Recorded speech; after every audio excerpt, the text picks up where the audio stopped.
Tes 1 2 3. Damuceng. Salam dari Adam Bradku, minta doanya istri mau lahiran. Titip nama Uceng Bradku dari Kota Bogor Rancamaya. Wih, selamat ya Bradku. Semoga ibu dan dede bayinya sehat selalu ya. Amin, amin. Oke siap Brad, gaskeun. Imam Saifuddin, gaskeun buat temen makan. Salam dari Batang Jateng Brads. Oke siap Brad, salam balik juga ya. Sehat-sehat selalu ya di sana. Oke, sebuah film tentang tim perampok amatir yang merencanakan sebuah aksi perampokan jenius demi mengambil kembali uang mereka karena dicuri seorang pejabat bank yang korup. Loh, eskuy langsung aja. So, biar semangat mari kita ucapkan sama-sama secara serentak, oke? 1, and 2, and 3. Apa? Gaskeun. Mantap.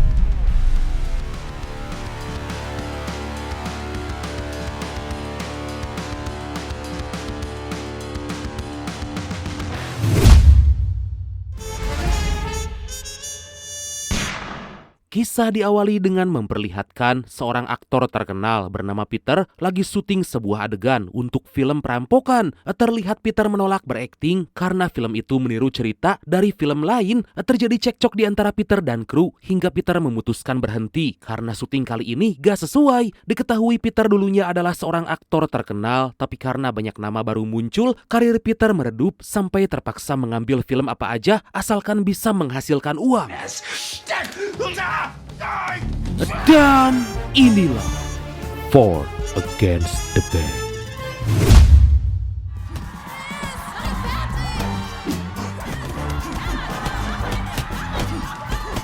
Di tempat lain kita dikenalkan dengan seorang mantan petinju profesional yang kini udah pensiun dan punya klub olahraga. Dia bernama Chris dan di usianya yang gak muda lagi, Chris fokus melatih calon-calon atlet, tapi sifat buruknya yaitu ceroboh membuat Chris seringkali terkena pukulan. Di lain sisi kita juga dikenalkan dengan seorang pegawai paling berprestasi bernama Max, tapi terlihat lagi mengamuk karena merasa gak dihargai oleh perusahaan. Dengan kemampuan serta modal yang dimiliki, Max memutuskan resign agar menjadi CEO di perusahaan yang akan dia rintis.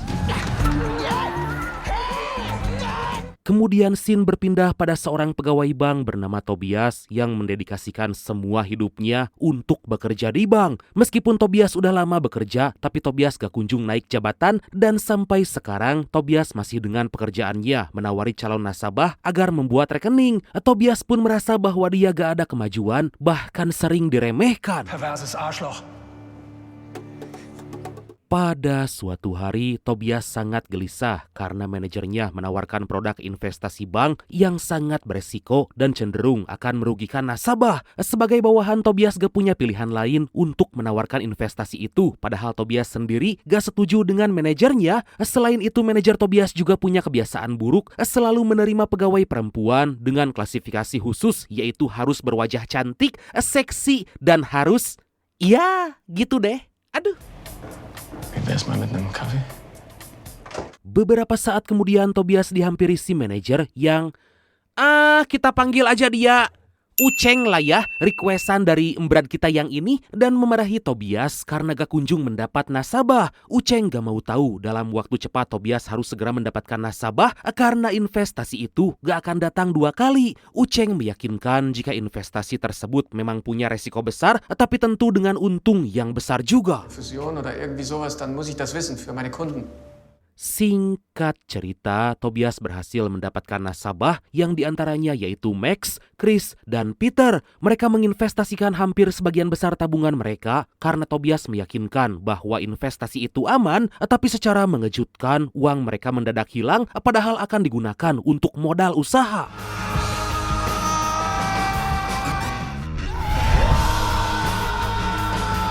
Gak lama mereka pergi ke bank untuk menanyakan apa yang terjadi hingga Tobias sangat panik. Tiba-tiba Tobias diberitahu oleh Uceng jika gak lama lagi Tobias akan dipecat dan dijadikan kambing hitam atas kejadian ini. Tentu Tobias gak terima hingga aksi baku hantam pun gak bisa dihindarkan.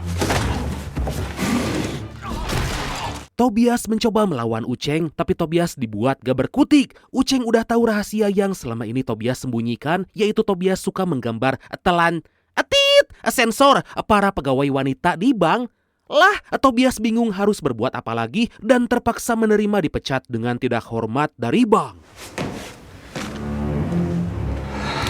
Sementara itu Max, Peter, dan Chris gak sengaja saling berkenalan karena menjadi korban dari investasi yang ditawarkan Tobias. Mereka merasa sangat dirugikan karena tadinya uang itu untuk modal usaha tapi malah hilang gitu aja. Mereka berencana menghabisi Tobias jika uang mereka gak segera dikembalikan. Nicht mal mehr ein kleines Häufchen Scheiße.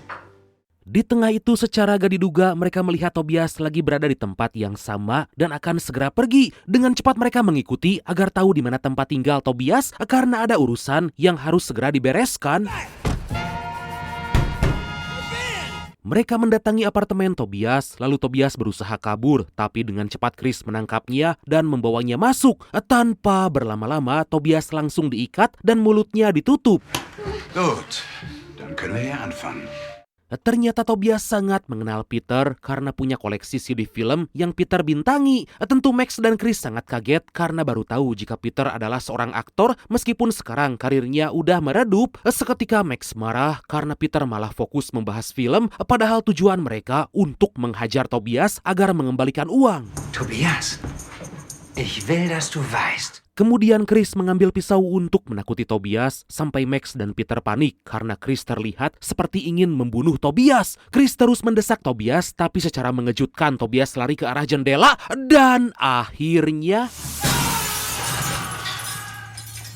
Beruntung Tobias masih selamat dan gak mengalami luka yang parah. Tobias udah pasrah meminta Chris membunuhnya aja karena jika harus mengembalikan uang, Tobias sama sekali gak punya. Akhirnya Tobias mengatakan jika Ucheng sebenarnya adalah orang yang telah menyabotase rekening lalu menginvestasikannya pada saham yang beresiko hingga semua itu dijadikan alibi untuk memecat Tobias. Wenn das wirklich stimmen sollte, ja, warum gehst du nicht einfach zur Polizei und erzählst ihnen... Mendengar itu semua, Max mengajak Tobias ke kantor polisi melaporkan kejahatan yang telah dilakukan oleh Ucheng. Tapi Tobias menolak karena polisi gak mungkin percaya padanya. Apalagi saat ini Ucheng udah menjadi petinggi bank dan sukses membuat banyak bank mengalami keuntungan besar.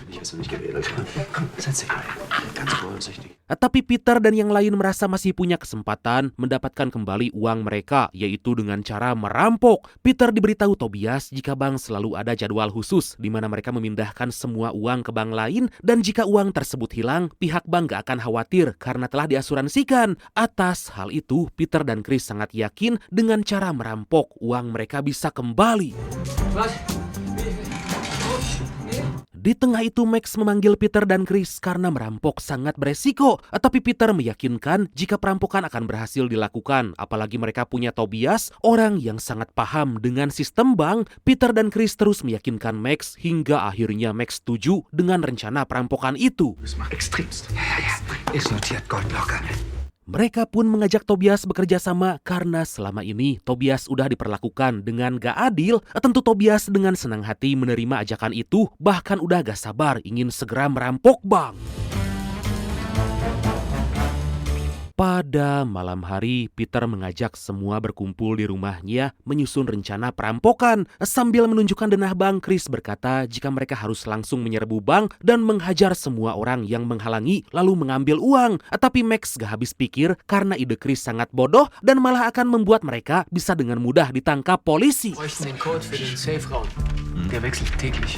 Tobias berkata jika yang paling penting mereka harus mendapatkan dulu kode berangkas yang disimpan oleh wakil manajer. Meskipun bebenguk atau tampang Tobias culun, tapi idenya justru lebih masuk akal. Bahkan Tobias punya rencana untuk mengatur strategi lain dan mereka harus menyamar agar gak mudah ketahuan. Tapi Peter menyarankan agar memilih pimpinan perampokan hingga mereka pun melakukan voting. Ich denke, dass einige von uns hier echte Erfahrung vorweisen können, ja, aber das ist schon... Peter dan Max ingin memimpin tim, tapi yang lain udah sepakat jika Peter lebih layak untuk menjadi pemimpin. Tapi Peter sama sekali gak paham dan malah Tobias yang bisa menjelaskan semua rencana dan memberitahu apa aja yang harus mereka siapkan sebelum aksi perampokan.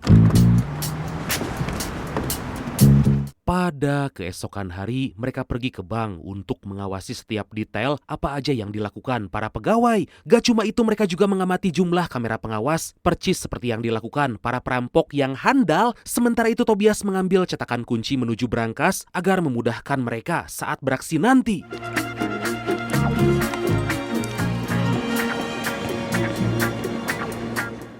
Agar lebih punya gambaran yang jelas, mereka sampai menyewa gelandangan, pura-pura merampok bank. Mereka pun bisa memperkirakan waktu seberapa cepat polisi tiba agar mereka punya waktu untuk melarikan diri sebelum para polisi datang. Beberapa saat kemudian, pihak kepolisian di bawah pimpinan seorang polisi cantik dan amburadul bernama Zola mulai menyelidiki kasus percobaan perampokan itu. Meskipun perampokan gagal dan pelaku hanya membawa senjata mainan, tapi Zola ingin menyelidiki hingga tuntas dan menanyakan detail kejadian pada semua saksi yang ada. Peter yang berada di bank sempat diberikan beberapa pertanyaan oleh Zola, membuat Peter mencoba mengamati setiap pertanyaan agar jika nanti perampokan gagal, Peter bisa mengantisipasinya. Peter merasa harus hati-hati karena Zola sangat jenius, gak akan membiarkan pelaku lolos gitu aja. 25, 30. Kemudian Zola mendatangi Uceng, meminta daftar nasabah yang datang dan jumlah transaksi demi mencari apakah ada motif lain. Bukannya memberikan permintaan Zola, si tangkurak Uceng yang udah gak bisa menahan nepsong malah tergoda dengan kecantikan Zola. Tapi beruntung Zola punya pengawal, membuat Uceng gak bisa berbuat apa-apa. Aduh.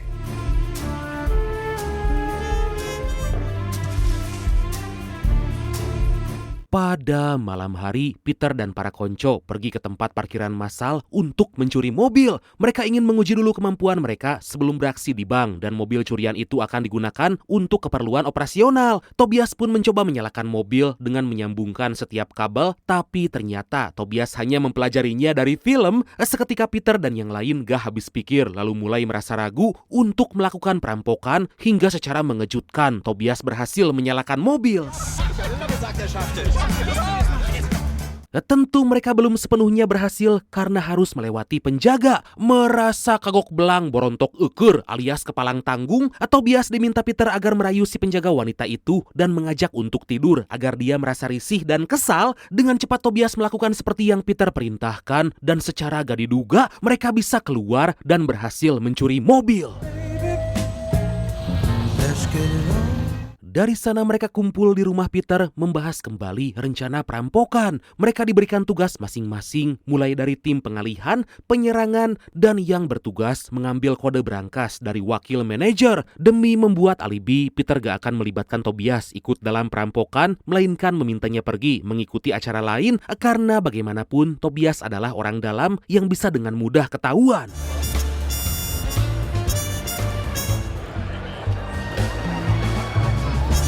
Tibalah di hari perampokan, Tobias menghadiri acara penyambutan Paus Paulus. Tobias pun akan melakukan sesuatu yang mengejutkan banyak orang agar semua orang melihatnya demi memperkuat alibi.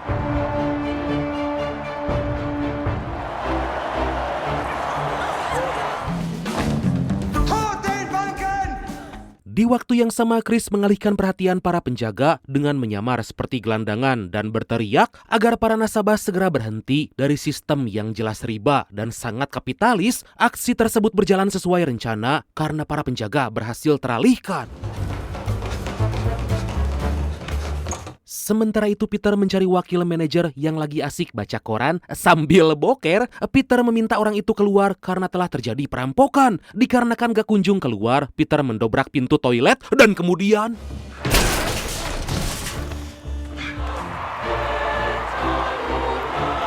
Di lain sisi, Tobias beraksi dengan nekat membuka pakaian di hadapan semua orang lalu menghadap ke arah Paus Paulus. Aduh, aksi itu membuat banyak wartawan terus memfoto Tobias karena akan sangat viral. Tobias sampai dihentikan para penjaga karena aksinya udah berlebihan dan sangat meresahkan.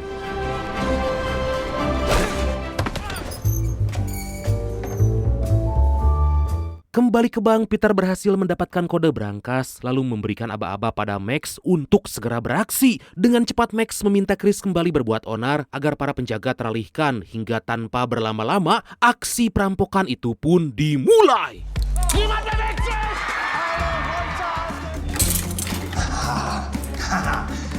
Tapi Peter dan Max sempat cekcok karena mereka gak kompak. Akibat gak sempat latihan, membuat aksi mereka gak terlihat meyakinkan. Tanpa disadari, seorang pegawai bank telah menekan tombol alarm dan gak lama lagi polisi akan segera tiba.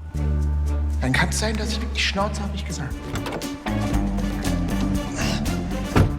Di tengah itu Chris kembali ke mobil untuk bersiap di pintu belakang, tapi saking cerobohnya, Chris malah masuk ke mobil orang lain. Dengan cepat Chris segera pindah, tapi Chris menjadi panik karena mobil tersebut sulit menyala.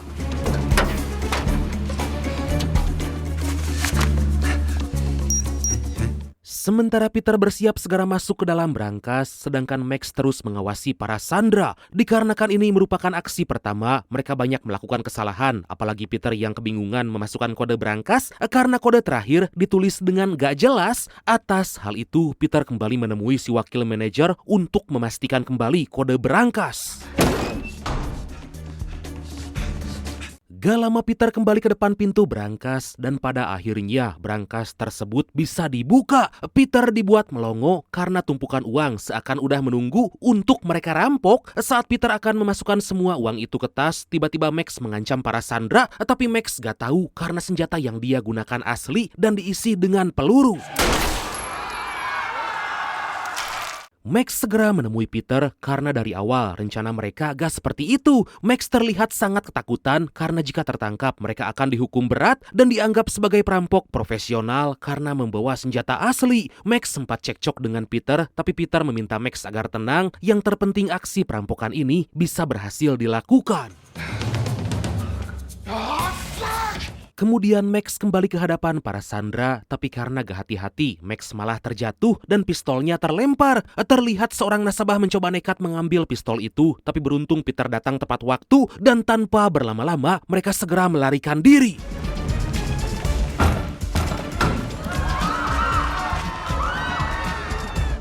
Max dan Peter dibuat kesal oleh Chris karena belum siap menunggu di pintu belakang. Peter dan Max menjadi sangat khawatir, tapi untungnya Chris datang dan mereka segera naik ke mobil. Tapi baru aja melaju sebentar, mobil tersebut malah mati dan terpaksa Peter dan Max turun mendorong mobil.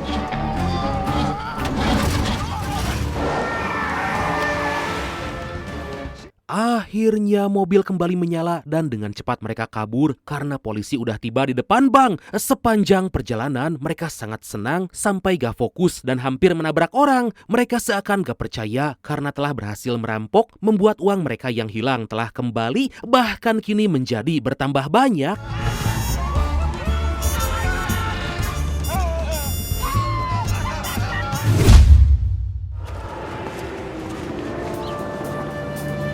Sementara itu Zola langsung melakukan penyidikan karena Zola udah tahu jika yang terlibat adalah 3 orang. Zola hanya tersenyum saat mendengar jika dugaannya itu benar dan uang yang dicuri sebanyak 2,1 juta euro atau sekitar 43 miliar rupiah. Zola udah gak sabar dan ingin segera menangkap para perampok.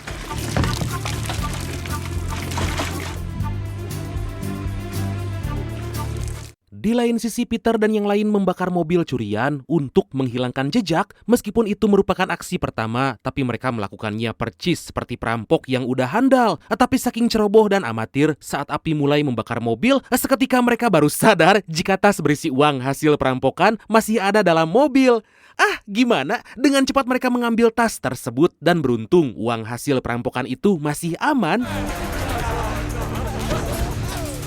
Mereka pun merayakan keberhasilan karena aksi mereka gak sia-sia, padahal mereka hanya perampok amatiran. Mereka sangat senang karena uang yang telah hilang bisa diganti lagi dan jauh lebih banyak dari yang mereka punya sebelumnya. Mereka pun akan menyimpan dulu uang itu dan menunggu waktu yang aman untuk menggunakannya.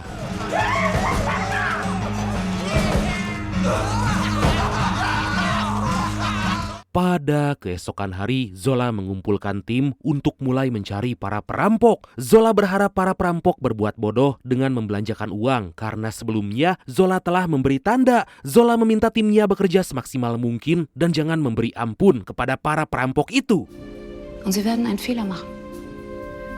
Kemudian Zola menemui tim IT dan berhasil mendapatkan petunjuk lain, yaitu tato yang terdapat pada lengan Chris. Zola akan menjadikan itu sebagai petunjuk dan berharap para perampok masih ada di Jerman belum melarikan diri ke luar negeri.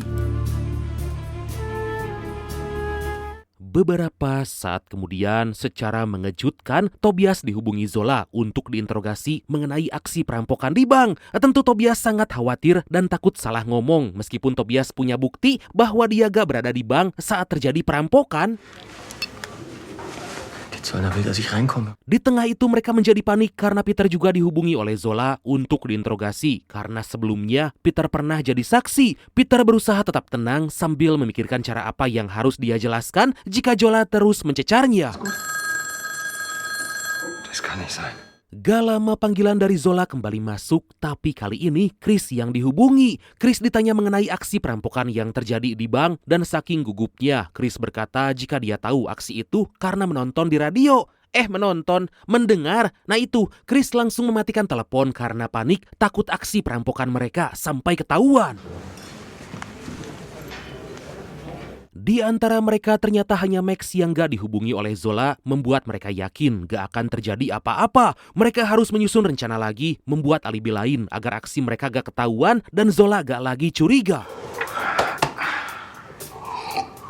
Pada keesokan hari, Tobias menemui Zola untuk memberikan penjelasan mengenai aksi perampokan di bank. Tobias sangat gugup dan ketakutan karena Zola terus mendesaknya, tapi sebisa mungkin Tobias bicara apa adanya karena banyak orang yang melihat dia gak pakai apa-apa di sebuah acara. Wissen Sie, was ich schwer aushalten kann?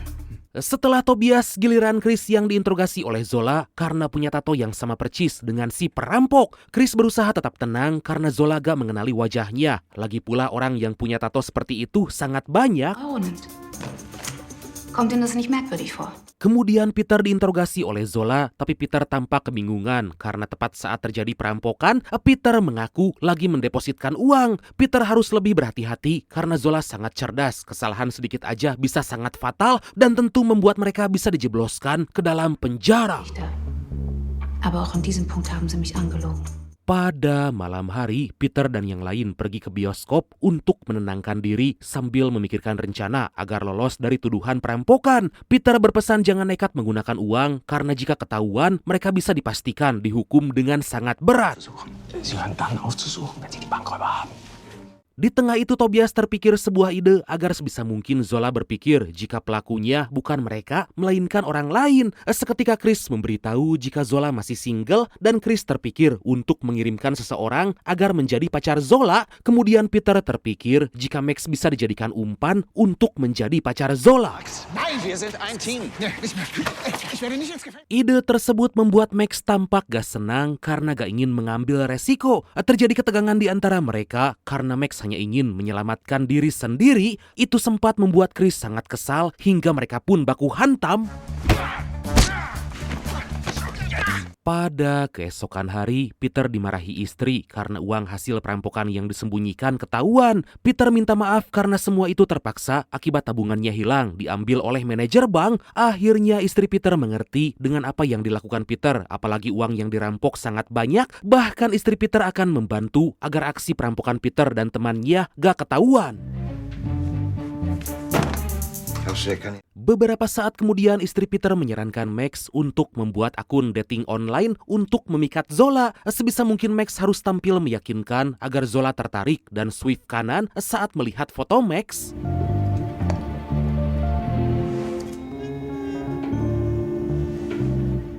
Gak lama rencana mereka berhasil karena Zola memilih swipe kanan yang artinya mau berkencan dengan Max. Tentu mereka gak akan menyia-nyiakan kesempatan itu karena jangan sampai Zola curiga dan sebisa mungkin Uceng harus menjadi tersangka atas kasus perampokan bank. Pada suatu hari, Chris menemui dua temannya, mantan narapidana, agar mengaku menjadi perampok bank. Chris meminta mereka membuat tato yang sama di lengan, lalu sebisa mungkin memberikan ciri-ciri Uceng sebagai orang yang menjadi dalang dari aksi perampokan itu. Di malam hari, Peter dan sang istri beraksi pura-pura menjatuhkan sebuah dompet tepat di depan Uceng. Mereka akan menggunakan sidik jari Uceng pada dompet itu untuk memperkuat alibi dan meyakinkan bahwa Uceng adalah dalang di balik aksi perampokan ini.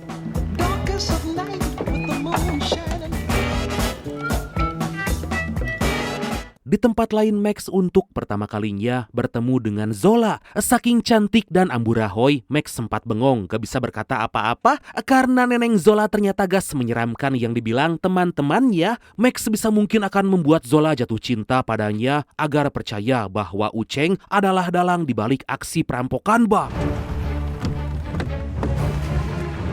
Sementara Peter dan yang lain diam-diam pergi ke rumah Uceng untuk menyimpan sebagian uang hasil perampokan dan beberapa paspor. Mereka akan menjadikan itu sebagai bukti keterlibatan Uceng dan sebisa mungkin Max harus menyarankan Zola agar menyelidiki Uceng.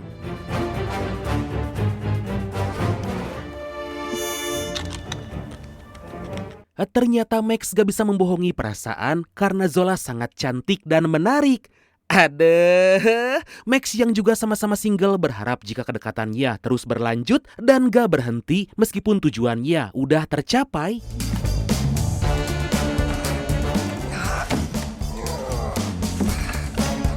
Di lain sisi, Chris dan Tobias yang lagi beraksi mengalami kendala karena Chris terjatuh membuatnya gak bisa berjalan. Tobias menjadi sangat panik karena istri Uceng telah datang membuat mereka harus segera pergi. Tobias mencoba membangunkan Chris karena mereka harus segera pergi.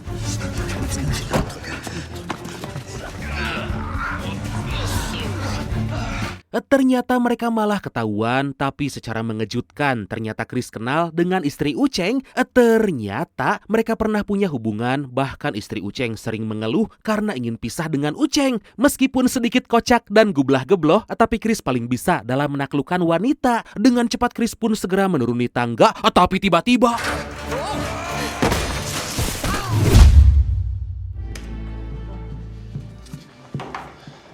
Pada keesokan hari, Zola diberi kabar bahwa polisi telah berhasil menangkap orang yang punya tato sama percis seperti dalam rekaman kamera pengawas. Zola pun segera menginterogasi mereka dan karena udah diingatkan oleh Chris, mereka konsisten memberikan jawaban yang sama dan tentu memberikan ciri-ciri Uceng sebagai dalang di balik aksi perampokan itu. Zola segera menugaskan polisi untuk menggeledah rumah Uceng agar membuktikan apa yang telah disebutkan perampok tadi. Zola terus mendesak Uceng agar mengaku karena banyak bukti yang udah mengarah padanya. Secara mengejutkan, Zola berhasil menemukan tas berisi tumpukan uang hingga membuatnya semakin yakin bahwa Uceng adalah dalang di balik aksi perampokan itu. Das werden wir ja sehen. Kini Zola merasa tenang karena pelaku utamanya udah ditangkap dan melimpahkan kasus tersebut ke tim lain karena ada indikasi kong kali kong dengan pihak asuransi. Itu membuat Zola lebih santai dan bisa merencanakan lagi berkencan dengan Max. Aduh. Di malam hari, Peter dan yang lain berkumpul memberikan sebagian uang hasil perampokan pada Tobias. Peter berkata jika uang mereka yang hilang telah kembali dan Tobias layak mendapatkan itu karena jika tanpa Tobias belum tentu perampokan itu bisa berhasil. Selain aksi mereka gak ketahuan, dendam Tobias juga udah terbalas karena kini Uceng telah dijebloskan ke dalam penjara. Meskipun mereka hanya perampok amatiran, tapi berhasil melakukan semua rencana dengan baik, bahkan sampai mengelabui polisi. Max malah udah gak sabar ingin merencanakan aksi lagi karena bank selalu dipenuhi orang-orang jahat yang mengambil keuntungan dari nasabah yang dirugikan. Dan akhirnya film ini pun tamat.